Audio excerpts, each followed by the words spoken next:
एक सिंपल सा क्वेश्चन है, अगर एथनॉल इतना ही अच्छा फ्यूल है तो दुनिया के हर देश में सिर्फ एथनॉल ही क्यों नहीं यूज होता?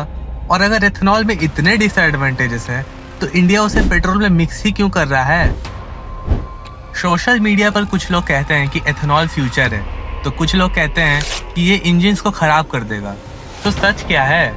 क्या गवर्नमेंट देश के पैसे बचा रही है या फिर आम आदमी की जेब और गाड़ी दोनों पर एक्सपेरिमेंट हो रहा है? आज हम बिना किसी बायस के दोनों साइड्स को देखेंगे और डिसीजन आप खुद लेंगे, क्या सही है क्या गलत।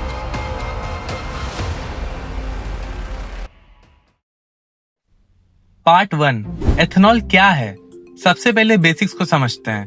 एथनॉल एक बायोफ्यूल है जो कि अक्सर गन्ने, मक्का और कुछ एग्रीकल्चरल क्रॉप से बनाए जाते हैं। मतलब ये जमीन के अंदर से निकलने वाला तेल नहीं, बल्कि खेतों से आने वाला तेल है। इसी वजह से इसे रिन्यूएबल फ्यूल भी कहा जाता है। लेकिन अगर पेट्रोल अवेलेबल है तो गवर्नमेंट तो इसकी जरूरत क्यों पड़ी? पार्ट 2, गवर्नमेंट इसे प्रमोट क्यों कर रही है? रीजन सिर्फ एनवायरनमेंट नहीं है, सबसे बड़ा रीजन है क्रूड ऑयल।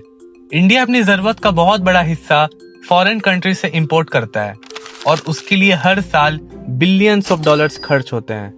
अब इमेजिन करो, अगर इंटरनेशनल मार्केट में ऑयल की प्राइसेस बढ़ जाए तो इंडिया में पेट्रोल महंगा होगा, ट्रांसपोर्टेशन महंगा होगा, फूड महंगा होगा और धीरे धीरे ऑलमोस्ट हर चीजों की प्राइस बढ़ने लगेगी, जैसे कुछ इस समय है इंडिया की हालत। इसी डिपेंडेंसी को कम करने के लिए गवर्नमेंट एथनॉल ब्लेंडिंग को प्रमोट कर रही है। अगर पेट्रोल का कुछ हिस्सा इंडिया में ही बनने वाले एथनॉल से रिप्लेस हो जाए तो इंपोर्ट्स कम हो सकते हैं और फॉरेन एक्सचेंज भी बच सकते हैं। अब बात करते हैं इसके फायदे की। सिर्फ इंपोर्ट्स ही इसके फायदे में नहीं आती है, इस पॉलिसी के और भी बेनिफिट्स बताए जाते हैं। सबसे पहला है फार्मर्स। गन्ने और दूसरी क्रॉप से एथनॉल बनने की वजह से फार्मर्स को एक एक्स्ट्रा मार्केट मिलता है। दूसरा है एथनॉल। एथनॉल जनरली पेट्रोल के कंपैरिजन में कुछ एमिशंस कम करने में मदद कर सकता है, स्पेशली जब रिकमेंडेड ब्लेंड के हिसाब से यूज किया जाए। और तीसरा है एनर्जी सिक्योरिटी, यानी अगर फ्यूचर में इंटरनेशनल ऑयल मार्केट में कोई क्राइसिस आए तो इंडिया के पास कम से कम एक ऑल्टरनेटिव फ्यूल सोर्स रहेगा। ये वो रीजन है जिनकी वजह से गवर्नमेंट एथनॉल ब्लेंडिंग को फ्यूचर स्ट्रेटेजी मानती है। तो फाइनली ये सब थे अच्छे पॉइंट्स। अब आते हैं दूसरी साइड पर, क्योंकि हर पॉलिसी के सपोर्टर्स भी होते हैं और क्रिटिक्स भी, और एथनॉल ब्लेंडिंग का भी ऐसा ही कुछ सीन है।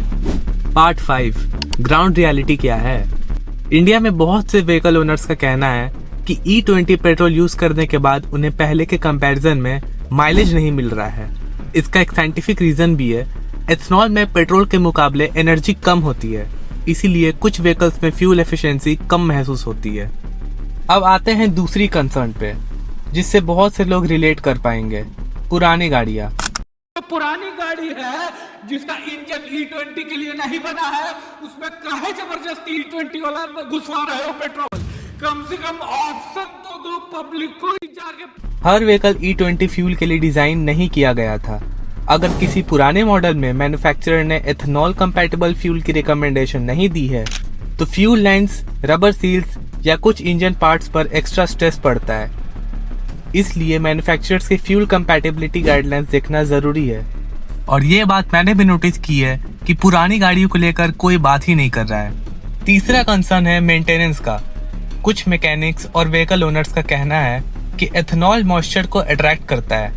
अगर फ्यूल लंबे समय तक पड़ा रहे तो कुछ सिचुएशंस में फ्यूल सिस्टम से जुड़ी प्रॉब्लम का रिस्क बढ़ सकता है। यह हर गाड़ी के साथ नहीं होता, लेकिन डिस्कशन का हिस्सा जरूर है।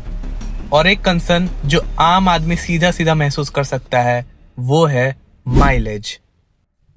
अगर माइलेज कम होता है तो लोगों को फ्यूल थोड़ा जल्दी भरवाना पड़ सकता है। यानी अगर पेट्रोल की प्राइसेस वही रहे लेकिन गाड़ी कम किलोमीटर चले तो डेली रनिंग कॉस्ट बढ़ने का एहसास हो सकता है। इसी वजह से कई लोग एथनॉल ब्लेंडिंग का विरोध करते हैं। अब एक और क्रिटिसिज्म आगे आती है जो कि एग्रीकल्चर से जुड़ा हुआ है। इंडिया में एथनॉल का एक बड़ा हिस्सा गन्ने से बनता है और गन्ना एक वाटर इंटेंसिव क्रॉप है, यानी जिसको पानी बहुत लार्ज अमाउंट में चाहिए होता है। इसीलिए कुछ एक्सपर्ट्स का मानना है कि अगर एथनॉल प्रोडक्शन बहुत ज़्यादा बढ़ता है तो कुछ रीजन्स में पानी के रिसोर्सेस पर प्रेशर बढ़ सकता है। इसीलिए एथेनॉल ब्लेंडिंग को लेकर आज भी डिबेट चल रही है। एक तरफ इसके नेशनल लेवल बेनिफिट्स बताए जाते हैं, तो दूसरी तरफ व्हीकल ओनर्स और कुछ एक्सपर्ट्स अपने प्रैक्टिकल कंसर्न्स रखते हैं, जिनको इग्नोर भी नहीं किया जा सकता है और जिससे मैं भी जूझ रहा हूँ, जो कि है माइलेज। पार्ट 6, तो सच क्या है? अब सवाल ये है, क्या एथेनॉल अच्छा है या बुरा?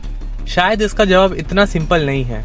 अगर आप कंट्री के पर्सपेक्टिव से देखें तो ऑयल इंपोर्ट्स कम करना, फार्मर्स को एक मार्केट देना और एनर्जी सिक्योरिटी बढ़ाना काफी बड़े ऑब्जेक्टिव है, लेकिन इसके पीछे कुछ करप्शन भी होती रहती है। लेकिन अगर आप एक व्हीकल ओनर हैं तो माइलेज, कंपैटिबिलिटी और मेंटेनेंस जैसे कंसर्न्स भी आपके लिए इम्पोर्टेंट है। यानी दोनों साइड्स के पास अपने अपने आर्ग्यूमेंट्स हैं। तो बिना एक्स्ट्रा टाइम वेस्ट किए मैंने आपको शॉर्ट वीडियो में समझा दिया कि एथेनॉल के अच्छाई और बुराई क्या है।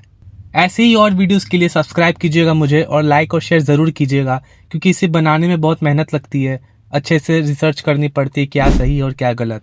तो प्लीज़ एक सब्सक्राइब और एक लाइक ज़रूर कर दीजिएगा, इससे मुझे भी मोटिवेशन मिलती है आगे की वीडियोस बनाने के लिए। तब तक से थैंक यू।